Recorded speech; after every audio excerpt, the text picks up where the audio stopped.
Halo, selamat pagi pemirsa. Senang sekali rasanya bisa kembali menjumpai Anda di program Ayo Sehat. Dan hari ini kita akan berbincang bersama narasumber yang akan hadir dan saya akan membahas seputar isolasi mandiri. Yakni tentang apa, kapan, dan bagaimana isolasi mandiri yang tepat. Pemirsa juga bisa memfollow Instagram Ayo Sehat di @ayosehat_kompas.tv dan juga di kanal YouTube Kompas TV untuk terus mendapatkan informasi dan juga inspirasi seputar dunia kesehatan. Langsung saja kita mulai Ayo Sehat bersama saya, Elgin Fredianto.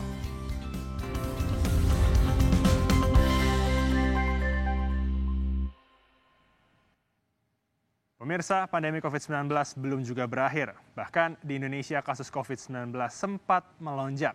Hal tersebut membuat kapasitas fasilitas kesehatan penuh dan tenaga kesehatan kewalahan. Isolasi mandiri atau isoman pun menjadi pilihan bagi pasien COVID-19 dengan gejala ringan dan tanpa gejala. Lalu, seperti apa isolasi mandiri yang tepat bagi pasien COVID-19 agar lekas sehat? Mari kita simak informasinya berikut ini. Pemirsa, infeksi virus corona SARS-CoV-2 atau COVID-19 bisa menimbulkan gejala berat, sedang, atau ringan, tergantung respon tubuh seseorang ketika terserang COVID-19. Bahkan ada juga penderita COVID-19 tanpa gejala. Bagi pasien COVID-19 dengan gejala berat, ditandai dengan gangguan pernafasan berat, sepsis atau komplikasi infeksi, dan gagal organ. Pasien COVID-19 gejala berat disarankan untuk menjalani isolasi di rumah sakit dengan pengawasan intensif dari dokter dan petugas kesehatan. Isolasi dilakukan minimal selama 10 hari sejak pasien dinyatakan positif COVID-19, ditambah dengan 3 hari bebas demam dan gangguan pernapasan. Sedangkan penderita tanpa gejala umumnya tidak merasakan gejala khas seperti demam, batuk, atau sesak napas. Namun penderita positif COVID-19 tanpa gejala ini masih bisa menularkan COVID-19. Kriteria penderita COVID-19 tanpa gejala yakni frekuensi napas antara 12 hingga 20 kali per menit dan kadar saturasi oksigen 95% atau lebih. Kapasitas fasilitas kesehatan yang penuh mengharuskan penderita COVID-19 dengan gejala ringan hingga tanpa gejala menjalani isolasi mandiri di rumah atau fasilitas isolasi mandiri yang disediakan pemerintah dan sejumlah institusi. Isolasi mandiri dilakukan minimal selama 10 hari sejak pasien dinyatakan positif COVID-19, ditambah 3 hari bebas demam dan gangguan pernapasan. Selama menjalani isolasi mandiri pun, pasien perlu rutin berkonsultasi dengan tenaga kesehatan secara daring atau petugas puskesmas. Lantas, seperti apa isolasi mandiri yang tepat untuk pasien positif COVID-19 dengan gejala ringan hingga tanpa gejala? Temukan jawabannya di Ayo Sehat. Pemirsa, bersama saya sudah hadir dokter spesialis penyakit dalam, Dr. Robert Sinto. Selamat pagi, Dr. Sinto. Selamat pagi, Mas El. Selamat pagi. Bagaimana kabarnya, Dr. Robert? Sehat, Mas El, sehat. Alhamdulillah. Saya sehat, alhamdulillah. Nah, pemirsa perlu menjadi informasi bahwa Dr. Robert dan juga seluruh kru yang bertugas pagi hari ini di program Ayo Sehat sudah menjalankan protokol kesehatan yang ketat dan juga sudah melakukan tes terhadap COVID-19. Dr. Robert, sesuai dengan tema kita hari ini, isoman, isolasi mandiri. Mungkin bisa kembali diberitahukan kepada pemirsa Ayo Sehat di rumah, kriteria pasien COVID-19 seperti apa yang boleh melakukan isoman di rumah. Silakan, Dok. Ya, jadi yang harus dilihat dulu apakah memang derajatnya berat, sedang, ringan, atau tidak bergejala. Jadi yang masih bisa melakukan isolasi mandiri adalah mereka yang tanpa gejala dan gejala ringan. Batasan paling sederhananya adalah mereka yang tidak membutuhkan alat bantu napas atau oksigen. Nah, itu masih bisa menjalani isolasi mandiri secara aman di rumah dengan catatan bahwa kalau mereka yang memiliki komorbid atau penyakit penyerta, penyakit penyertanya juga dalam keadaan terkendali sehingga tidak diperlukan rawat inap untuk penyakit penyerta tersebut. Meskipun gejala COVID-nya ringan? Ya, jadi kalau pasien gejala COVID ringan tetapi memiliki penyakit penyerta yang tidak terkendali, maka dianjurkan untuk menjalani perawatan di rumah sakit karena kita butuh untuk mengendalikan penyakit penyertanya tersebut. Baik. Berarti memang hanya untuk gejala ringan dan tanpa gejala saja. Ya. Berarti kalau misalnya seperti itu, apakah harus melakukan cek terlebih dahulu ke dokter, Dok? Baru ditentukan apakah boleh isoman atau tidak? Ya, jadi bisa satu kalau memang memiliki fasilitas untuk bisa dilakukan pemeriksaan ke dokter itu baik, tapi kalau tidak pun kita bisa menilai diri kita sendiri. Jadi ada beberapa parameter yang bisa kita pakai. Yang paling banyak kalau memang kita memiliki alatnya yang namanya pulse oximetry. Jadi ditaruh di jari, nanti kita bisa ukur angkanya. Kalau kadar oksigen kita lebih besar dari 94%, jadi 95% ke atas, maka kita cukup aman untuk menjalani isolasi mandiri. Baik. Kalau memang tidak ada alat tersebut, kita bisa lihat dari jumlah napas kita. Oh, dihitung. Jadi dalam 1 menit kita bisa menghitung tarikan dan hembusan nafas kita. Jadi kalau yang namanya sesak itu kalau batasannya di atas 24 kali per menit. Jadi kalau kita hitung dalam 1 menit, napas kita lebih dari 24 kali per menit, artinya kita sesak. Artinya kita butuh untuk mendapatkan bantuan oksigen. Artinya pula kita harus mengakhiri isolasi mandiri kita, datang ke rumah sakit. Oke, dokter, berikutnya ini apa yang harus diperhatikan dan apa saja yang harus dipersiapkan nih bagi seseorang yang terkena COVID-19 dengan gejala ringan dan tanpa gejala tentunya untuk melakukan isolasi di rumah. Jadi yang harus dipersiapkan yang pertama dahulu adalah ruangan. Jadi pastikan dulu kita memiliki ruangan berupa zonasi yang terpisah dengan orang-orang yang negatif. Karena jangan sampai kita niatnya isolasi mandiri tapi kita justru menambah korban atau menambah banyak orang yang terpapar. Jadi dipastikan dulu ruangan kita memang bisa untuk didesain ada zonasi terpisah yang pasti ruang tidur. Tapi kalau misalnya ruang untuk toilet, kalau misalnya memang memungkinkan itu lebih baik. Tapi kalau tidak pun kita masih bisa menggunakan toilet bersama tapi sesudah penggunaan toilet kita bersihkan. Kemudian yang kedua untuk alat-alat yang kita harus lihat minimal sekali kalau misalnya memiliki termometer untuk mengukur suhu. Atau yang kedua tadi pulse oximetry untuk menghitung saturasi. Jadi itu minimal alat yang kita harus siapkan. Nah selebihnya nanti kita pantau setiap hari, anjurannya setiap hari misalnya supaya tidak lupa secara rutin setiap sebelum makan pagi, sebelum makan siang, sebelum makan malam. Kalau memang nanti ternyata saturasinya rendah, nah pada waktu itulah datang ke rumah sakit. Baik. Nah, dokter, sebenarnya bagaimana cara kita bisa mengenali gejala yang timbul saat kita melakukan isolasi mandiri dan bagaimana sih cara penanganannya secara mandiri? Tapi jangan dijawab dulu, Dok. Kita harus jeda sejenak. Pemirsa, jangan beranjak dulu karena Ayo Sehat akan segera kembali usai jeda.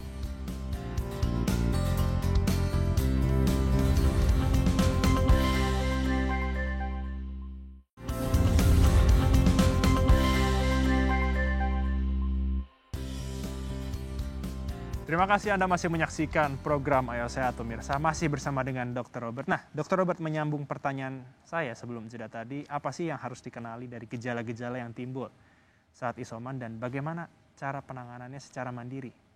Oke, jadi gejala yang umum terjadi yang pertama dulu saya contohkan demam.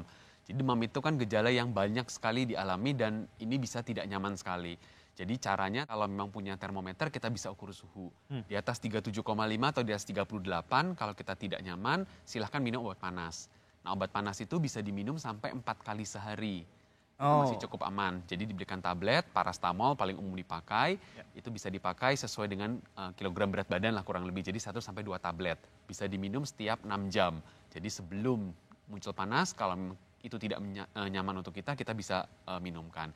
Tapi perhatikan kalau memang dia demam terus dan karena demam dia tidak bisa makan, karena demam dia jadi malas minum, karena demam dia lemas sekali. Nah hati-hati, terutama untuk orang yang usianya sudah lanjut, maka bisa jadi dia butuh ke rumah sakit bukan karena napasnya sesak, tapi karena demam tadi mengakibatkan dia tidak bisa makan, tidak bisa minum, butuh diinfus, datang ke rumah sakit. Tapi pertolongan pertamanya bisa kita berikan obat panas. Atau bisa juga kita pakai sistem tapping atau dikompres. Itu juga bisa membantu mengurangi. Kemudian gejala lain yang sering muncul juga adalah sesak napas. Nah sesak napas kalau memang kita sudah mulai ada di perbatasan 95, 94, nanti ada beberapa teknik yang bisa kita pakai untuk bisa meningkatkan saturasi oksigennya. Tapi secara umum kalau memang kita tidak memiliki tabung oksigen untuk emergency use, maka kalau sudah sampai angka 95-94, datang segera ke rumah sakit untuk bisa mendapat pemeriksaan dan pertolongan lebih lanjut. Baik. Nah, dokter tadi sempat menyinggung bahwa jika ada masalah pada saturasi oksigen, ini kan ada teknik yang mungkin bisa dilakukan ya dok ya? Ya. Nah, ini kita ada grafiknya, mungkin dokter bisa menjelaskan ya, teknik proning namanya. Silakan dokter jelaskan. Ya, jadi namanya teknik proning. Proning itu bahasa Indonesia telungkup gitu ya ceritanya. Jadi yang diutamakan nomor 1 sebetulnya. Jadi dibanding kita tertidur dalam keadaan tengkurap gitu ya, punggung menempel pada bed gitu ya, kita kembalikan jadi posisi perut yang menumpu pada bed. pada ranjang kita. Itu bisa dilakukan selama 30 menit, kemudian 30 menit kita berubah posisi miring kanan, 30 menit lagi berubah posisi miring kiri, kemudian ada modifikasi lagi 30 menit berbaring sambil duduk. Intinya adalah membuat supaya aliran udara itu baik ke bagian bawah dari paru.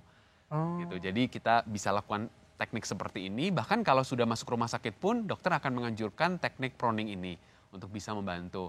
Nah, cuman harus melihat toleransi tubuh. Jadi misalnya beberapa orang dengan penyakit jantung itu tidak nyaman kalau dipaksa dalam posisi proning dalam waktu yang terlalu lama. Ya, jadi ya kalau memang tubuh tidak nyaman, maka kita bisa kembalikan lagi ke posisi telentang seperti biasa. Tapi sebisanya ini dicoba karena ini akan membantu kenaikan saturasi secara baik pada pasien COVID-19. Oh, berarti bisa dilakukan secara terus-menerus ya, Dok ya? Bisa. Jadi penelitian di luar itu bahkan ada yang menggunakan angka 18 jam satu hari. Jadi kalau misalnya bisa nyaman pun tidur dalam posisi proning lama juga boleh. Oke, dokter, ini kan masalah mengenai obat. Ini kan juga kita harus memperhatikan bahwa tidak sedikit ada mitos yang mengatakan bahwa obat ini bisa menyembuhkan COVID. Ini apa saja yang harus diperhatikan dan apa saja yang harus diwaspadai, Dok? Ya, jadi obat itu sebetulnya akan berlaku berbeda untuk setiap derajat berat dari COVID. Jadi misalnya COVID ringan atau COVID tidak bergejala, itu obatnya akan berbeda dengan COVID yang sedang atau COVID yang berat. Itu poin pertama yang saya mau sampaikan. Yang kedua, obat itu bukan tanpa efek samping. Jadi kalau kita mengkonsumsi obat yang tidak diperlukan, maka kita akan mendapatkan efek samping tanpa kita mendapatkan manfaat. Yang ketiga, obat itu juga ada interaksinya. Apalagi kalau orang-orang yang memang sudah rutin konsumsi obat lain. Misalnya sakit gula, kemudian sakit darah tinggi, kemudian ada sakit ginjal. Nah itu kan ada interaksi antara obat dengan penyakit dan antara obat dengan obat rutin. Nah kesimpulannya adalah kalau usul saya sarankan untuk konsultasi kepada dokter, obat apa yang tepat untuk gejala saya saat ini, berdasarkan berat penyakit saya, berdasarkan penyakit lain yang saya derita, berdasarkan obat lain yang saya konsumsi. Nah itu beberapa tips yang bisa kita lakukan untuk bisa mengurangi efek samping karena obat. Karena saya lihat di masyarakat juga cenderung di grup WA ini tambahin obat ini, di grup WA satu lagi masukin obat tambahan. Jadi listnya itu kalau konsultasi bisa 10 obat panjang gitu, tanpa mengetahui bahwa jangan-jangan ada obat yang double, beda merek saja, tapi sebetulnya isinya sama. Nah itu yang makanya butuh pengawasan dalam hal pengobatan. Pengertian isolasi mandiri itu bukan bebas mengkonsumsi obat apapun. Tapi untuk obat, saya sarankan tetap berkonsultasi dengan dokter untuk bisa dipilihkan obat yang tepat untuk keadaan kita. Ya, tentunya ini untuk bisa lebih mempercepat ya penyembuhan ya, Dok ya. Baik, berikutnya dokter, ini tim Ayo Sehat sudah mengumpulkan pertanyaan dari netizen. Kita bisa lihat di tengah. Pertanyaan yang pertama dari Rakamos. Halo dok, saya terkonfirmasi positif COVID-19 dengan gejala ringan. Lalu saya isolasi mandiri selama 14 hari sejak gejala muncul. Kemudian saya tes PCR lagi dan ternyata masih positif dok. Padahal sudah tidak bergejala. Apa yang harus saya lakukan? Ya, yang harus dilakukan adalah tenang. Jadi nomor satu itu. Definisi sembuh itu sesuai dengan keputusan Menteri Kesehatan itu akan sangat ditentukan oleh derajat berat penyakitnya. Nah kalau dalam kasus ini, Etracamoch kan gejalanya ringan gitu ya. Kalau gejala ringan sebetulnya kita tidak membutuhkan hasil swab PCR untuk menyatakan kesembuhan. Jadi cukup kita menjalani isolasi mandiri selama 10+3. 10 hari dihitung dari hari pertama gejala atau positif pertama, ditambah 3 hari bebas gejala. Jadi kalau sudah terlewati fase 10+3 tersebut, maka yang bersangkutan sebetulnya sudah bisa menyelesaikan isolasi mandiri dan sudah bisa dinyatakan sembuh. Melakukan aktivitas kembali seperti biasa. Dengan catatan ini gejalanya ringan. Dengan catatan gejalanya ringan atau sedang. Nah masalah hasil swab PCR yang masih positif, PCR tidak bisa membedakan antara virus hidup dan virus mati. Jadi bisa saja itu masih ada bangkainya virus yang kemudian masih terdetek dengan pemeriksaan PCR tersebut. Jadi hasilnya masih saja positif, tapi sebetulnya itu bukan virus aktif, tapi itu adalah jasad renik dari virus-virus tersebut. Sehingga tidak jadi patokan kesembuhan berdasarkan hasil swab PCR untuk mereka yang gejala ringan atau sedang. Nah itu keputusan Menteri Kesehatan. Nah implementasi di lapangan memang saya lihat variasi sekali, sangat tergantung kebijakan perusahaan. Gitu. Tapi secara umum, secara medis, kita akan consider bahwa yang bersangkutan sembuh dan tidak perlu obat-obatan virus lain, obat-obat apalagi antibiotik yang bukan untuk mengobati COVID tersebut. Oke, baik. Nah, pertanyaan berikutnya dokter, kita akan melihat @Ahmad Rishad. Bagi dok, saya saat ini sedang menjalani isolasi mandiri. Sekarang memasuki hari ke-13, semua gejala sudah hilang kecuali indera penciuman yang belum berfungsi. Apa ini normal dok? Sampai kapan anosmia ini muncul? Ya, jadi anosmia itu gejala yang juga banyak kita jumpai, yang perbaikannya itu sangat subjektif sekali. Jadi ada yang membaik dalam 14 hari pengamatan, 14 hari isolasi mandiri tersebut, tapi ada yang masih menetap sesudahnya. Masih menetap sesudahnya itu ada yang hitungannya 1 minggu, 2 minggu, 3 minggu gitu ya. Tapi yang rata-rata akan hilang dalam hitungan 4-6 minggu tuh orang kebanyakan sudah tidak lagi anosmia. Nah, tidak perlu ada obat tambahan apapun lagi, jadi biarkan secara alami, nanti akan pulih dengan sendirinya. Jadi yang sementara ini ya tidak ada obat tambahan, sabar saja sambil menunggu. Harus sabar ya, Dok. Ya, jadi yang nomor 1 tadi tenang, yang ini sabar. Tapi ada salahnya nggak sih, Dok? Mungkin kayak kita kan harus mencium wangi-wangian biar pengen cepat-cepat bisa nyium lagi nih, tapi itu nggak apa-apa, Dok? Nggak apa-apa, itu hanya sebagai testing saja kan, Testing untuk aja ya, mentes berarti ya? apakah memang sudah kembali ke posisi normal saya atau belum. Tapi mau kembali ke posisi normal atau tidak, atau belum kembali ke posisi normal, sebetulnya tidak memiliki korelasi perburukan klinis apapun. Baik. Oke, perbincangan kita masih menarik nih, Dr. Robert, tapi kita harus jeda sejenak. Pemirsa, jangan beranjak dulu, tetap di Ayo Sehat.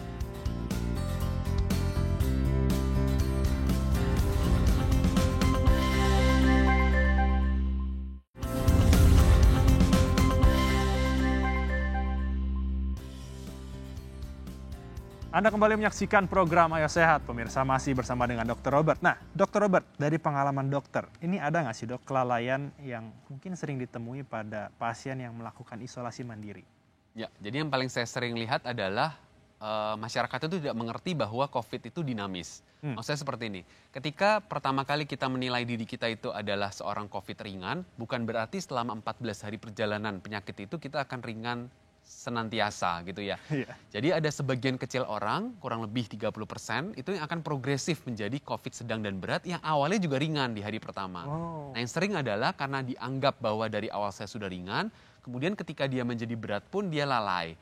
Padahal yang jeleknya atau jahatnya dari COVID adalah dia dapat mengakibatkan yang namanya happy hipoksia. Jadi ketika kadar oksigen itu sudah turun, tapi pasiennya itu tidak merasa sesak. Nah, ini beda dia dengan infeksi paru yang lain.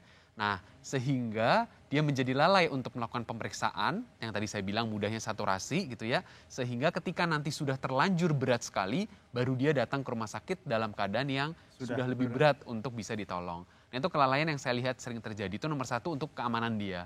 Yang kedua adalah kelalaian pada lingkungan. Jadi menjalani isolasi mandiri, dia ada di rumah, tapi tidak menjalankan prokes di rumah dengan baik, yang berakibat semakin tinggi lagi penularan pada orang sekitar yang ada di rumah tersebut.